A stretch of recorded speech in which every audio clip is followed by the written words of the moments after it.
Welcome to another edition of the Southern Comfort Podcast. I'm your boy, Big Rich, Kevin Harris. and we are the boys of the Maroon Bison. Kev, how you feeling, my brother? Feeling good. Just took a nice trip to London for the That's first right. time. That was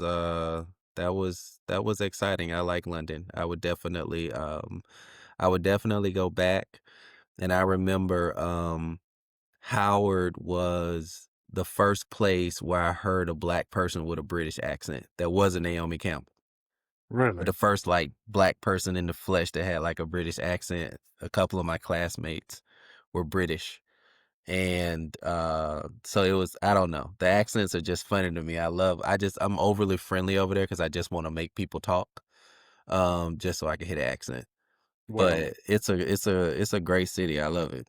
so what did you eat? Because you're expanding. Your palate is expanding some bit. So It is. I credit that with 40, or being 40 plus now. Your palate just kind of like changes, and all of a sudden, all I want is like proteins and vegetables, whereas before it's like burger and fries.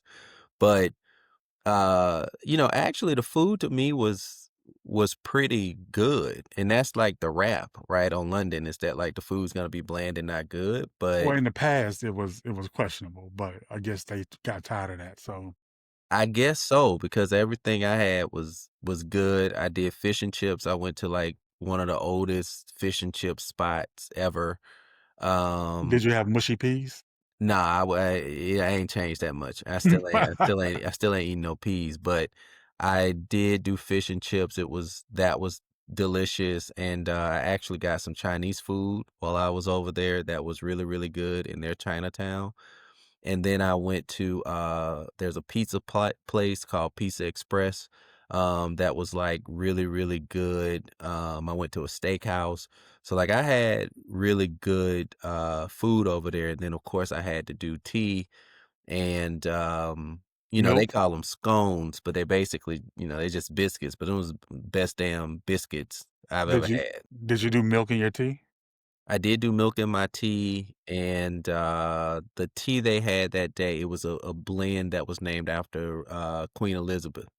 And they said you can't get it anywhere else. And that was the best damn tea, to the point where like if I had it, I would switch out coffee in the morning and drink that tea. Wow. Yeah. I saw Parliament, I saw Buckingham Palace.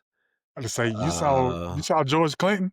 no, but I would have. We went to see the Devil Wears Prada Mm, with Vanessa Williams, and that was cool because that was definitely, I want to say, one of my celebrity crushes growing up. But like I still crush on Vanessa Williams. She's like 62 and she mm, looked like incredible. So, but now I'm back, and and I should just say this too.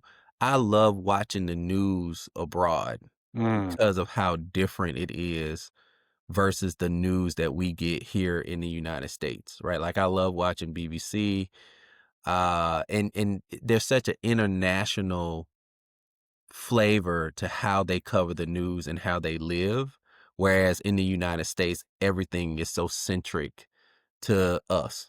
Well, I would still think that, the British news over there is still somewhat slanted, just like it is over here. But, so you were over there watching the news. hmm How was the US painted? Um, honestly, it was just straightforward. A lot of the news was about tariffs. A lot of it was about the war in the Middle East, ongoing conflict in Gaza. Um, but honestly, man, some stuff came out about Prince Andrew having to give up his title for being all tied up in them Epstein files, Mm.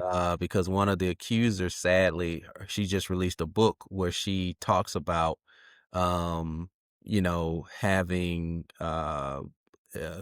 intercourse with the prince. She alleges 3 times, and she ultimately ended up taking her life. And so, that book just came out, and so they preemptively just announced that he was giving up his titles and everything. So that was really, what the bulk of the news was about is some ongoing turmoil, in the royal family. But outside of that, it was just interesting, man. They having the same. I saw like a segment about how they're trying to figure out like childcare subsidies and stuff like that. A lot of the same stuff we deal with here in the United States. But I just find that their news coverage is more substantive and about the issues, and less about just pushing a political point, of view. And I think I realize now I think I probably get less of my news from watching TV, and, like, I think I read more now than because like, right now, I just it's hard to go anywhere and really watch the news in the US and just get just the news, whereas I feel like over there, it's just a lot easier to just get the news and there's not a slant. Because even if, like, everybody knows I sit on the Democratic side, I can only watch MSNBC up until maybe 4 or 5 o'clock. Once it gets into, like, their nighttime personalities, it's not news Mhm. at all. Right, And right. Fox, I just can't watch at all anymore Yeah. because it's not just they're covering it from a conservative perspective, it's just this is just propaganda. And CNN is cool. I guess that's still, like, the last one that I feel like I can just kinda watch at any time of day and be cool with it. And then I should also say I got a little crush on Abby Phillips on CNN, and so, like, I watch her all the time, but I do enjoy, like, her show because she just she has both viewpoints on there just kinda, like, beefing about the day or whatever, so that's cool, but it's just hard, man, to just go anywhere and just get the information about what's happening. So while you were sitting on your spot of tea and crumpets, the government was still shut down. The To, government was still shut down, and I saw them clips, man, from Atlanta, boy, about them listen, long line woo. the government shut down. A block of people were laid off, not just in Mhm, Atlanta. Across the country. Uh, some veterans ain't getting their checks. mhm. Um, family members, service members, and their family members aren't getting their checks. Mhm. Post office moving slow. Long lines at the airport. Right, like you name it. He's created it. Right. Yeah. And it's exactly how they plan. They want the chaos. They need the chaos, and they're still trying to deflect and blaming it on Democrats. Well, but we gonna have a new ballroom though at the White, so that is still getting done. So the That is still government getting is done. still working on that though. We will have a new ballroom at the White House. While folks are screwed, you still got, no rhythm ass white people uh looking to dance the Tootsie or whatever it is they do. The was in this Trump Yeah, this little his little hokey dance, pokey. but it's real and even traveling here since the shutdown, there's been a couple times where I've been caught up with some delays, where they basically said it's because, we're short staffed. And everybody kind of knew once the air traffic controllers in particular, once they got closer to not having that first paycheck that you was gonna see a lot of them calling out sick. And a lot of them are calling out sick because they need to go like they're just taking off from their job and they're going to drive Uber or something just to use that time just to do something that's going to bring money in. And, even when we went to London, there were, a couple of instances where the lines were kind of like backed up and stuff, and the TSA agents were coming out. And most of the people were very like patient with them because I think everybody kind of understood that, like, hey, this is stressful for them. These folks, they're not getting paid and they don't know when they're going to get paid again. And a lot of us, ended up honestly just thanking them for their service, which you don't typically see with TSA agents, right? You see that with folks in the military, but you have folks thanking the TSA agents just for their service, just for showing up to work that day, because none of us would have been able to travel without them. And it's unnecessary. And I think they're trying to figure out ways to still pay them while the government is shut down. I hope they're able to do that. I would love to see both parties come together, even if they just had to vote on limited bills that just specifically paid the military, TSA, and maybe some other vital services. Yeah, yeah, I think that would be a good move. But honestly, man, it should just be permanent into law. You know, if we can pay legislators, right? Like they get paid. And most people don't realize that when the government is shut down, they people still in get Congress paid. still get paid. And the idea that we wouldn't treat our first responders the same way is crazy. You know,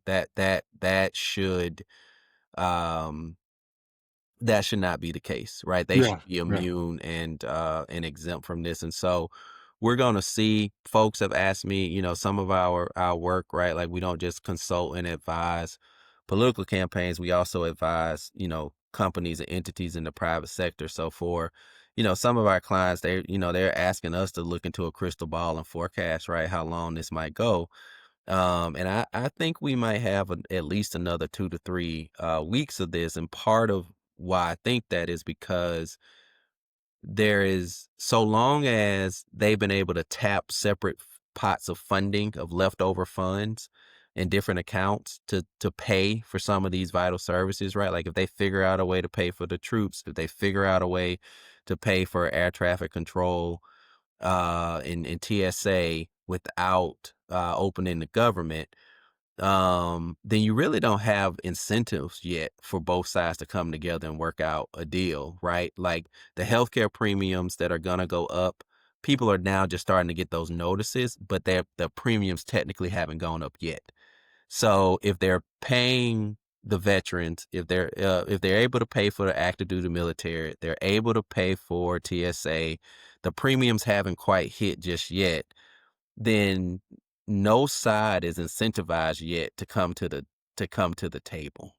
And so for that reason, I think we might have another 2 to 3 weeks of that. What I hope though is that there isn't some, God forbid, some sort of tragedy, particularly in the airways, because we are operating with such limited personnel. Well, so I mean, you talk about that, right? Like, I think we're living in a time now where all of this is just political theater, Yeah. right? Yeah. He's loving it. They're loving it. Well, he's loving it. Not nobody else is pretty much loving it. I think in 2 weeks we'll know what Jersey and Virginia look like when it comes to elections, Mm-hmm. and if the Republicans lose by a large margin than they expected, it's going to frighten people going into the midterms, right? They're going to be kind of worried, Yeah. and deals are going to get cut. I think that's one thing, and the other thing, which is what I want to talk about today, is um, hopefully we can start connecting some dots that should really terrify people who listen to this podcast, and hopefully it gets broadcast wide if you really believe in democracy, if we even still have that, right? And that's the Supreme Court just, met about 5 days ago, 4 days ago, on the case of what is it, Louisiana versus Calais. Yeah. And if you haven't heard about that, that is um, basically a case that probably might reshape American politics for the next 30 years. Um, if if things go through the way if things happen the way we think it might happen. Mm-hmm. And it basically talks about the Section 2 of the Voting Rights Act. Something that my one of my mentors and good friend John Lewis, Andrew Young, and the other leaders are part of the civil rights movement. Joe Lowry, C.T. Vivian, of course Dr. King, right? Mm-hmm.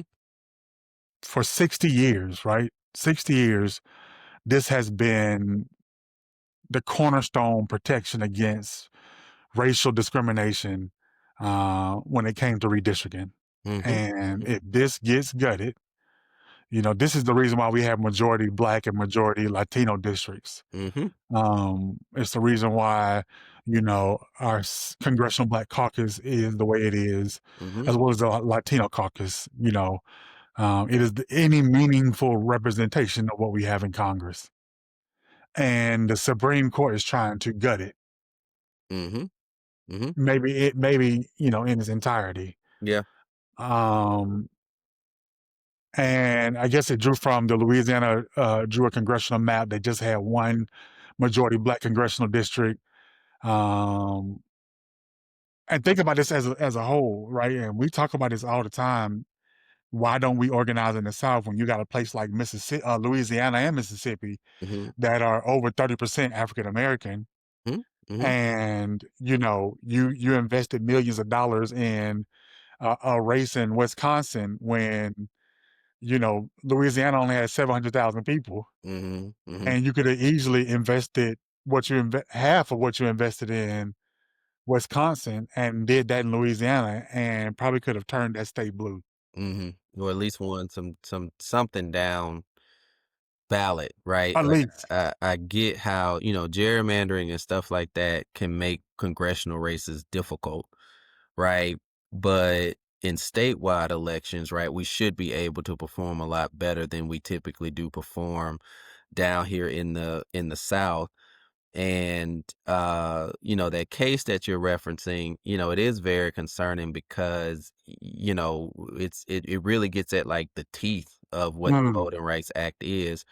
We've already lost pre-clearance in the courts, and the pre-clearance provision basically said that for, mostly southern states that have these long history of voter suppression, what pre-clearance was, it said that before they made any changes to like voting rules and different things like that, it had to be cleared by the Justice Department, mhm, right? So now pre-clearance is out of the way.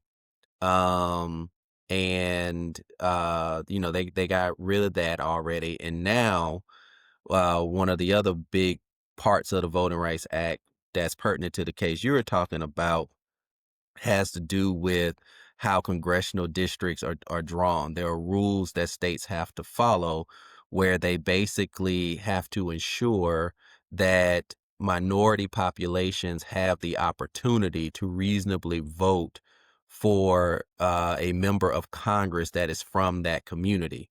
And mhm, so, because of that, we now have significantly more congressional districts in this country that are held by African Americans and Latinos, right? Because of that, now a majority of the Democratic caucus in the House of Representatives, right, is black and Latinos. You put the Hispanic caucus and the black caucus together, that's the majority of the Democrats.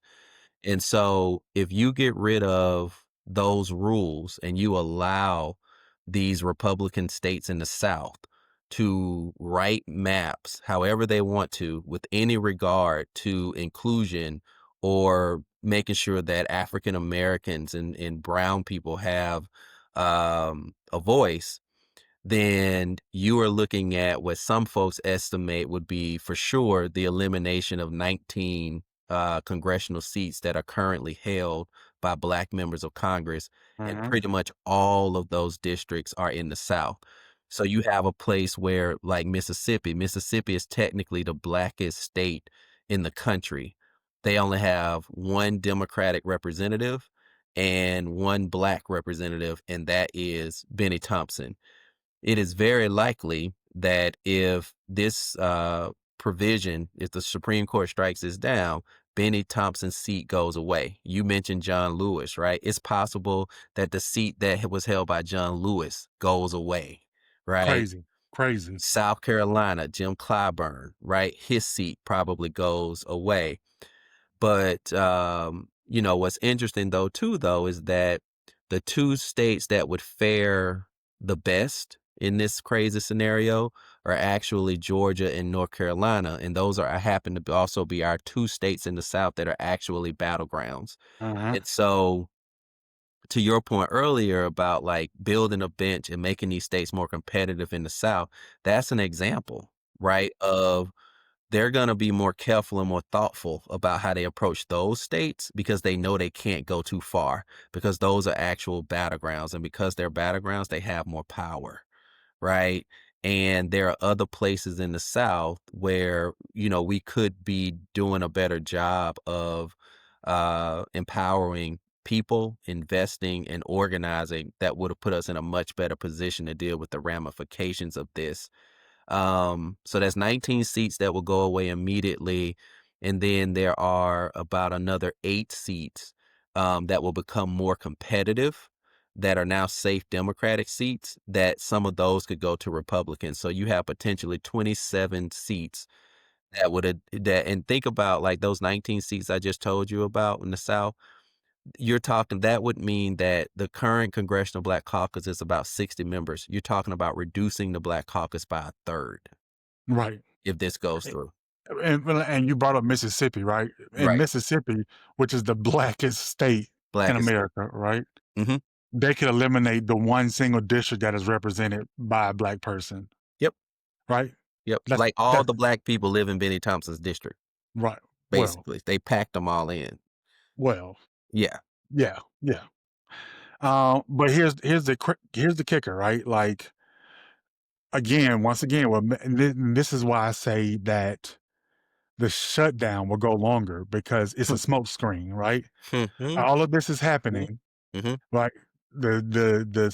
You got federal workers that can't pay their bills, national parks are closed, essential services are suspended. Um, and the news is wall to wall coverage about the shutdown. Meanwhile, uh, some of the punk ass members on the Supreme Court, they're meeting quietly about this and are going to try to slide this under the radar uh, while this happens. Well, Mhm. they're talking about the coverage. The No Kings March is happening. Mhm. And while all of that is going on, while you guys are doing this, look at this overhand over here, right? Mhm. Like Mhm. voila, Mhm. magic, Mhm. Mhm. right? And it's not an accident. Like this was Mhm. designed Mhm. that way. And I mean, eh, brilliant thinking, right? It's just affecting millions of people. It's going to affect millions of people. So for what? So that, people can maintain power because they saw it slipping away, Mhm. right? Mhm. The rich want to continue to stay rich because Mhm. first of all, you can't take the money with you while you're gone. Mhm. Mhm. And Mhm. your punk ass children don't know how to do it because you spoiled them so much, right? Mhm. Trump and the GOP have learned that chaos um, is their cover, Mhm. right? Mhm. Mhm. Create a crisis and you can do whatever you want. White people are looking the other way. Mhm. And the liberal rights don't know any difference, right? Yeah. They and what it is too is that and you're right, a lot of people are not putting it together because we got an election coming up. A lot of people want to vote and participate in that, but what they're not getting is that if this ruling goes through and these states redraw the maps, it really doesn't matter how you vote in 2026. It's already baked. Like the Yep. Democrats will Yep. not retake the House. It was already unlikely that we would retake the Senate. This makes it that much harder, right? And typically these maps are drawn every 10 years based on the census. So you But already have a situation where they were already pushing to do the census at a midpoint, right? We're in 2025, next census shouldn't be to 2030. Trump's saying, "No, let's do the census now." So they were already pushing that way to do that. Now you have this Supreme Court ruling and um this is a coordinated effort by one party to maintain power, uh-huh. and the people who lose out the most in that are going to be uh black and brown people. And it's coordinated. It's been years in the making. Um, and it's another example of how we've fallen short on our side of the aisle. I like to say, like they really are playing chess and we're playing the checkers. And all I could think about looking at all that turnout for the No Kings rally, right? I thought great, it's beautiful, it's great energy. Under normal times, you would feel good about that. You would feel like, you know what, this enthusiasm is something that could really, flip some seats, get us back in power, and we can push back on some things. But it to me, the contrast of that happening at the same time that this is before the Supreme Court really underscores They are literally playing chess while we play checkers. We playing Go Fish, bruh. Man, we playing Go Fish, right? Like, you know what this really is? This is and the song, I don't know why the juvenile song. I like it like that. They working this back slow motion. This is a slow motion coup. This is exactly what it is. Mm, mhm. Right? We're gonna name this episode Slow Motion Coup. You got that? I know Stu's still on the other line. Stu, slow motion coup. That's what this episode is called, right? This is a perfect storm. Manufactured chaos for distraction. A compromised Supreme Court is ready to eliminate, voting protections, Mhm. and Republican state legislators are eager to lock in power the moment those protections fail, Yep, right? yep. And to have a reign, coming up, and this is why the midterm elections are going to be so important, right? We have an opportunity to take back some states and really try to, you know, I, at some point, and I'm not calling for it, but there needs to be some chaos brought in from the other side, right? Like, you know, I ain't no killer, but don't push me, right? Like I'm talking like destruction, or I think we were talking about this at dinner with my wife and her folks. Mhm. When was the last real true boycott out there that actually did something, right? Now, not counting the Target because that's still in flux, but like the Montgomery bus boycott affected it and hit them where it hurt, right? Like that lasted for what, a year? Yeah, I think I mean, the last one I can think of that was domestic, that jumps out to me, I mean, it will be apartheid. The divestment movement, but I think it's arguable. I mean, and that was barely within our lifetime, right? So if you On really this look at soil. this, well, that was here. They were trying to get US companies to divest, like, to influence US policy to get our, foreign policy Oh, to foreign say that there policy, should right. be a change in Africa, but they were pressuring here. But even then, right, that was barely in our lifetime. It is very fair to say what was an effective boycott or an effective tool of civil disobedience that was deployed, in our lifetime. And that I don't know. I can't think of an example of that, you know. Well, I mean, like, what is it really going to take for people to wake up, right? And I think we have been so disillusioned. I mean, listen, the perfect opiate is social media, right?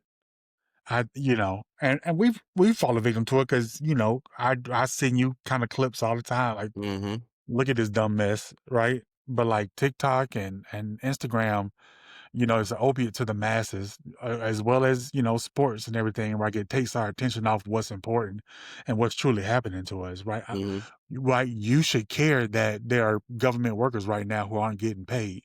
You should care right now that, healthcare premiums are going to go up. I mean, you should care. You should care that education gets cut. You should care, right? Like all of these things are happening to us. You should care that rent is too high. Like Mhm. affordable, Mhm. like the term affordable housing is a joke, Mhm. Mhm. right? Right. No house should be cost, millions of dollars, and it's only, 2,000 square feet. Mhm. Mhm. That makes no sense. Well, I think it's not that people don't care. I think is that we talked about this very early, like in the podcast, right? I think it's that they don't have faith in our institutions as being a vehicle to change any of it. Right. So you don't see them boycotting. You don't see them really voting, right? Like, as much of what they're doing, right, to suppress these voters, the main reason why it's easy is because you still have a majority that don't vote, right? Like in this last election, right? It was like a third voted for Trump, a third voted for Kamala, and a third didn't vote at all. Kept their asses at home. Right? They didn't do anything. They didn't vote for any of them, right? So that's really what it is. It's more that they don't have faith in these institutions. But the danger of that though is look at the power that these institutions have, and when you don't show up and participate in the process, you leave the whole playing field to people who likely don't have your best interest at heart. And so that is how you get a Supreme Court like the one that we have that is essentially it's not a check and balance. It is a political arm Right. now of a political party. And there used to be, we're going to look at the laws that you guys pass and we're going to be the referee to make sure that those laws comply with the Constitution. Now they're basically saying, right, well, we'll just change the interpretation of the Constitution to fit whatever it is you guys want to do Mhm. in service of your political agenda because we're all one team, right?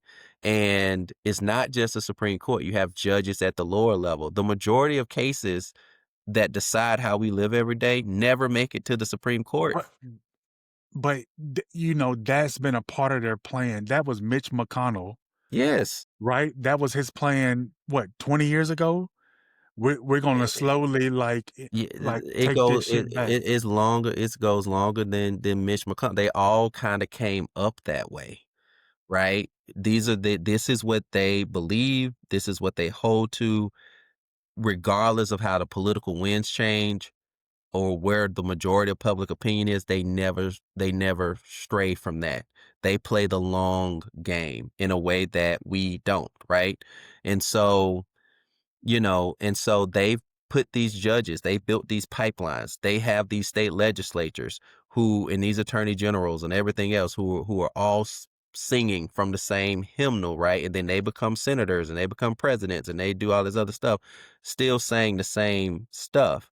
And so you have judges at the local level, you have prosecutors, you have all these different things where they're all kind of adhering to this same playbook. Like Project 2025 is just the latest uh packaging of what they've been doing for 30 or 40 years. You look at Roe v. Wade, right? Like that's one. They've been wanting to do that for a long time. And they put everything in motion. They were very patient until they could do it. And so what's complicated on our side is that we have to figure out what is our solution and what is our counter. We need people to vote. That's a part of it, right? But it's more complicated than just telling people, well, if you just vote. Right. I mean, but let's rewind, and this this is interesting, right? Like we got here, Thomas Hoffler. Name sound familiar? Mhm. Right? The GOP mastermind for gerrymandering. Yeah. He died back in 2018, but he left behind 70,000 files on his hard drive. And those files revealed a blueprint of spreadsheets tracking Black voters down to individual college students, right? Maps, labeled with Black voting age populations. He did a 2015 study where he wrote about adding a citizenship question to the census, right? Mhm. Claiming that citizenship question would be needed to protect Voting Rights Act. Mhm. That same Voting Rights Act that they're now about to gut. Mhm. You can't make this shit up, right? So you couple his files. He created the legal justification for undermining minority representation Mhm. uh, by pretending to protect it, right? Right. Um, and then these files, they weren't just about North Carolina. It was about Alabama, Arizona, Florida, Maryland, Mississippi, Ohio, Tennessee. Some of the states right now that are strong Republican, but also have a large Black Mhm. population, right? Mhm. Mhm. Um, he basically created a nationwide template for gerrymandering. So you take him and then you pair him with uh, Leonardo Leo, who's the co-chair of the Federalist Society, right? The man who constructed like the legal movement for what we have today, right? It's it's it's not just conservative, it's like far right. It's it's it's it's it's just a network and a system of like strategically thought out stuff. And Yes. I think right now we got outmaneuvered, we got outside, and the people who are paying for it are the entire country. Well, it is, right? It's minorities and poor people. And if you are Which a is the poor entire right, country. if you are a poor minority, then you like double time you paying for it, right? Right. And so, but you laid it out very clearly, right, about how integrated and coordinated this is, and right, and they didn't just get together and just do this. I mean, his papers were found. I mean, it was maybe like 4 or 5 years ago, if not longer, around the time he died. So like this goes back a long way, and it is funded, right? You have corporate interests, right, who fund it, and pour money, Billions of billions dollars. and billions of dollars to put behind it, right? And so it is coordinated to set it up this way. And we have to figure out like what it is, or what the counter is to that. And I think another big thing too for Democrats is, and we've been saying this before too, is it also underscores that when you get power again, you have to actually do something with that power. You have to wield that power. And you have to put changes in place that are big, that are meaningful. We have to be just as ruthless about our agenda as they are about theirs. And like I give you an example, right? And, give a perfect example, right? Democrats did all that hemming and hawing about like, should we get rid of the filibuster? Right. And what the filibuster is it's a rule in the Senate. The Senate has 100 members. So what the filibuster is it says that you need, for most legislation and most circumstances, you need 60 votes to Mm. pass anything.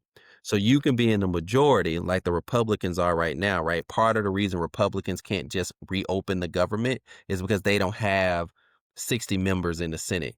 They need 7 Democrats to vote with them to get to 60 because of the filibuster.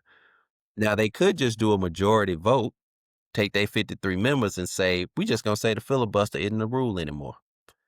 And then that means whoever's in the majority, whoever got the most people, you can just do whatever you want to do. There's no more of that being a sort of a protection, that filibuster. I believe, and we might see the Republicans might just get rid of the filibuster now and just say, screw the Democrats and trying to get them to come to the table, reopen the government. We'll just get rid of the filibuster and reopen it ourselves.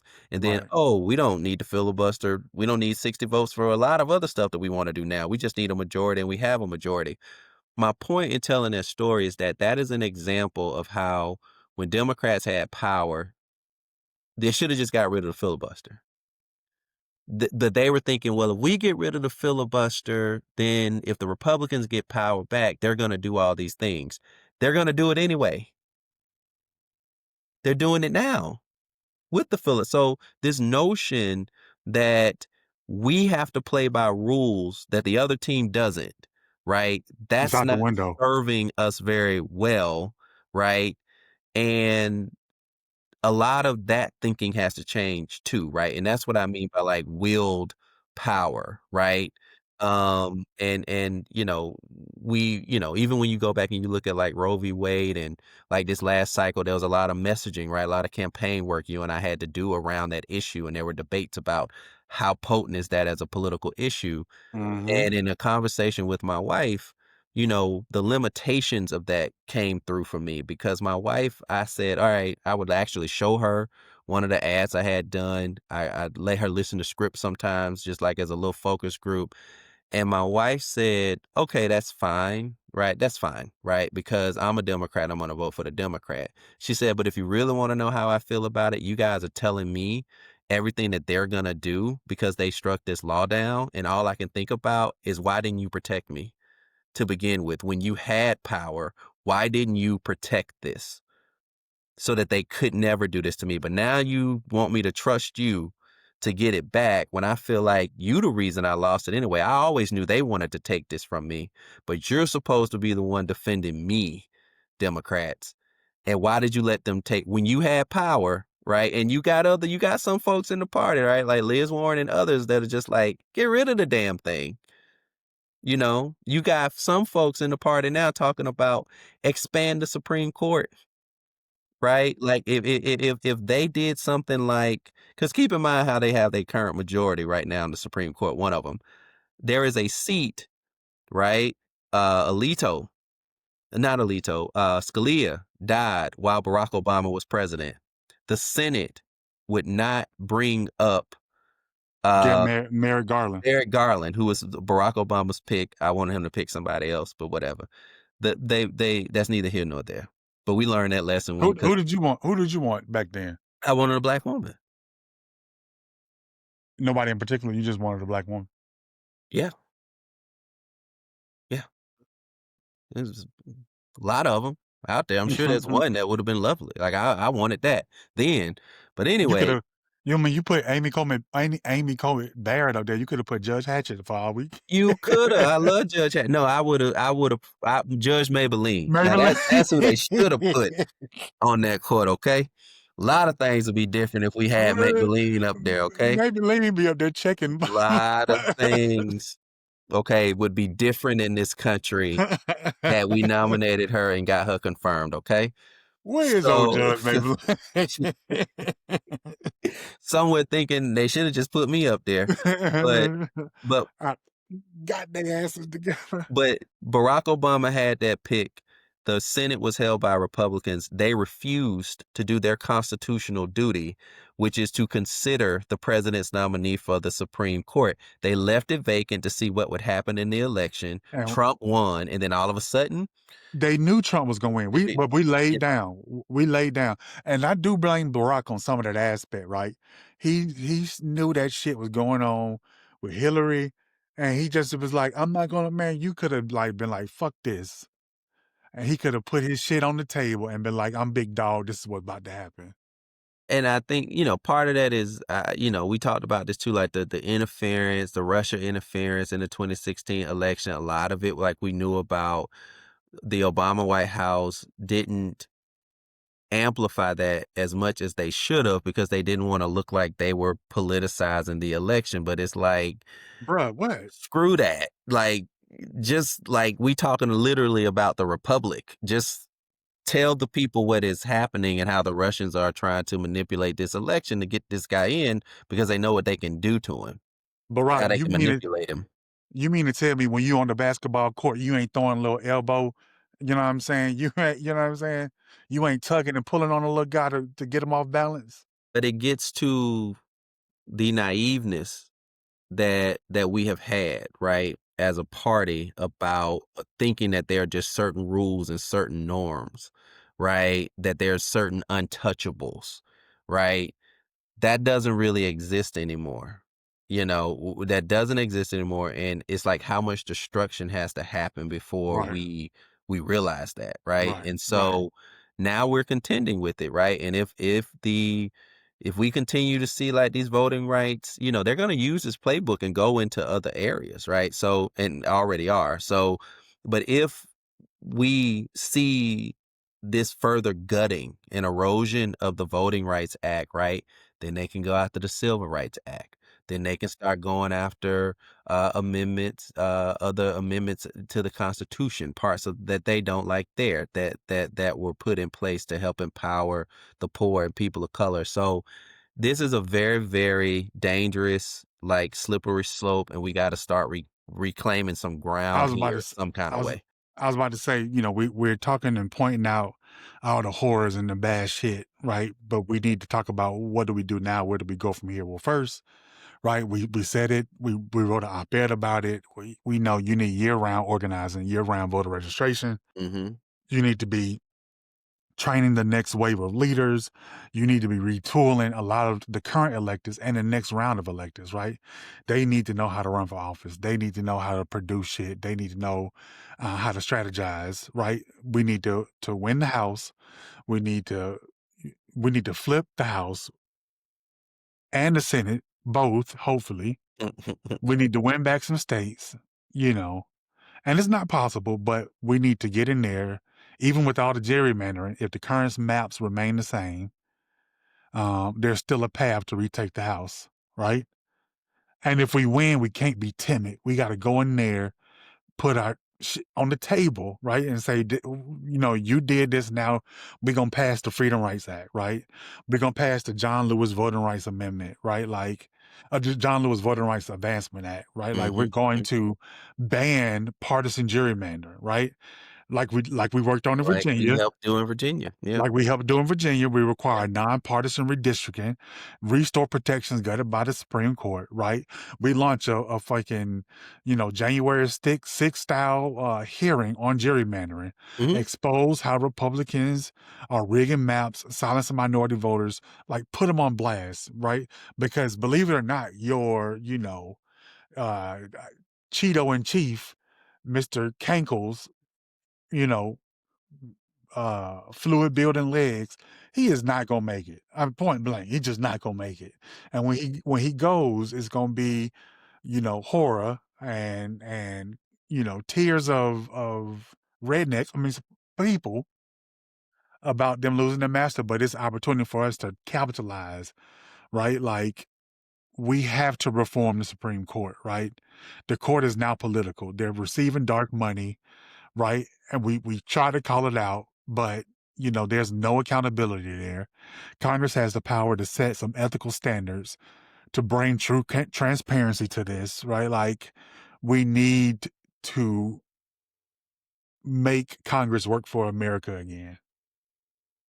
Well, the whole system, and we're gonna have to do what they did, right? A lot of this started from the ground up, right? It started with states. It started with like local elections. They didn't put all their hope in winning the presidency and nothing else, right? They Right, they right. they was paying attention to, and Karl Rove, right, one of the most successful consultants and operatives, right, on the Republican side, right? Like he was one of the pioneers and Yep, architects of this too, like winning those yep. state and local races and building a pipeline. We need uh policy schools and institutes, like they have things like ALEC, like at the state level, right, where they can go there and get policy templates on anything, and then they can go back in their states and introduce it, and they do it, right? We need that same kind of apparatus, and we've been a part of trying to do that with different organizations that we've advised, but what we've always run into is like we can't get the funding to match what is on Right. their side. And I So, I yeah. think a lot of that's by design, right? I think, well, of course it is. I think that the people we rely on to get funding, I probably feel like they're working in tandem with them, saying we can go ahead and pacify them. If you get, give these little mouses a cookie here and there, and let them try to beg for the glass of milk that they'll never get, right? Think that I I mean, is that the case with some? Yes.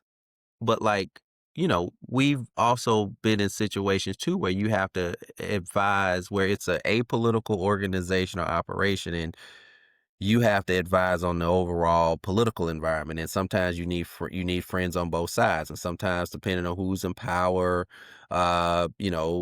sometimes more people are more important to you as a friend than others. But the point is, what makes the system respond to that is, well, what are the Democrats offering? Right? And also, what could the Democrats do to me? And that gets back to having an agenda and then getting power and actually wielding it. People know that Republicans will wield power. And so they respond to that when it comes to funding their initiatives and different things like that. They aren't so sure that the Democrats will wield power if they get it back. And so maybe, you can have a good proposal to them to fund. And what a lot of them will say is, let me just see what y'all gonna do. And then maybe I'll step up and do it. So we need a wholesale reform and operation top to bottom. But a lot of it starts with matching energy. And we have to go back and we have to do a lot of what they did. And a lot of that means starting starting at the state level, working that and building up, and most importantly, when you get power, wield it, right? And so, for example, if the Voting Rights Act goes away, or is essentially gutted, and they're going to redistrict in a bunch of their states, then Democrats, you don't have to follow those rules anymore either. Redistrict in your states too, where you are in the Mhm, majority. Is that the way that democracy should work? No, but we're in a situation where, it's critical. We don't mhm. have that luxury, to focus on the world as it should be. We have to respond and deal with the world as it is. And right now, this is where we are. And Right. Democrats got to will power. Gotta do what it takes to get power back, and they gotta wield it once they get it. Listen, we don't need a good election, we need a wave election. We need Trump, you know what I'm saying? Every time, not just in the midterm, right? Midterm, the presidential, local elections, right? Like, um, it's time for a change, bro. I mean, it's been time for a change. hmm You know, Kevin kinda laid out what it is. Y'all need to go ahead and holler at your boys, right? Like, shameless plug. This is what grits is all about, right? Reshaping and reshaping the leaders of the South to learn how to actually be effective and represent the people that they want to help support, right? hmm So, I think, I know Stu is ready to first of all, big shout out to Stu, right? Like I appreciate our boy. He was ready to try to get it done in New York if we needed. This is Tuesday. We should have had an episode out, but Amazon be on that BS. But Stu always just being the good brother that he is. I really appreciate you, Stu, as always, my brother. Big shout out. Stuart Cornelius, everybody. If you want to know who that is, go follow him on Instagram. um, it's just a wonderful person all around. His little man is not even a year old, but I can't wait to see how Stu helps mold him into be the leader that we know he's going to be. So appreciate you, brother. But just in closing, right? Like uh, the Supreme Court is being paid. It's the third leg of the Republican Party, right?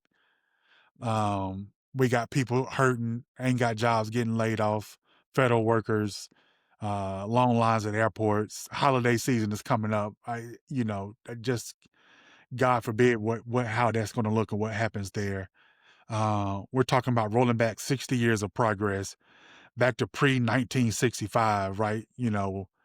Before the Voting Rights Act even existed, before effective protection against discrimination even existed. hmm And, you know, you and I weren't born then. But I guarantee you, if I'm afraid to see what happens if we roll back times to that era, because if it affects quote unquote YNs and the other ones out there, right? They can act a fool too. And you don't want street chaos spilling off into the government entity. You just don't want it.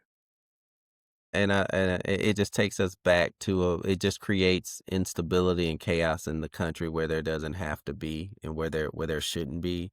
And you talked about how we weren't born. That's the other thing that gets so interesting about these conversations is, and the Supreme Court, right? When they did pre-clearance, John Roberts said, well, Who's John Roberts? John Roberts is the Chief Justice of the Supreme Court. So when they got rid of pre-clearance, which said these southern states don't have to run their voting rights changes by the Justice Department anymore, his whole thing was like, well, the things that when the Voting Rights Act was passed, those things don't happen anymore. You don't have new you don't have new evidence or new cases of that, right? Of where that happens. And the reason I know that is because part of what we did while I was ED of the Black Caucus is we went around the country gathering those examples, right? Mm, To inform legislation that we were writing to try to shore this up so that we could write a law that would pass legal sufficiency to get those protections back into law. So I say that to say they're saying, but these things don't happen anymore. What you just said is correct. We weren't born yet, but my father-in-law, who's 83, he was before, Mhm. right? If this goes away, he would have lived the full circle. He's still alive. You can go ask him. They talk about this was so long ago. You mean like when my father-in-law was alive? Go ask him. He can tell Right. you what this was Right. like. And even my mother, she's a little bit younger than him, but she remembers like segregated water fountains. Mhm. My mom, Mhm. this was not like that long ago. Like 'Cause they our like to moms are the say these same things don't age. happen. Yeah, my mom is She was born in '48. maybe I ain't gonna say that because you're not supposed to tell a lady's age, and I don't need to hear from her about I that. was like, say it so you can get you in trouble." Ruben done told you stop telling her Man, business listen, on this show. You gon' Ruby get don't a even listen. whooping is what you gonna do. She Actually, done she does told you listen. stop talking about her on this show. Ruby was born in '48, Miss Ruben, okay, when that smoke come for the and maroon or the bison, remember it was the maroon who did that. The bison didn't do it. I followed what you said, Miss Ruben. Remember that. no, no. So she is proud to say she old, right? Because it's a privilege to say how old you are, right? It ain't about that.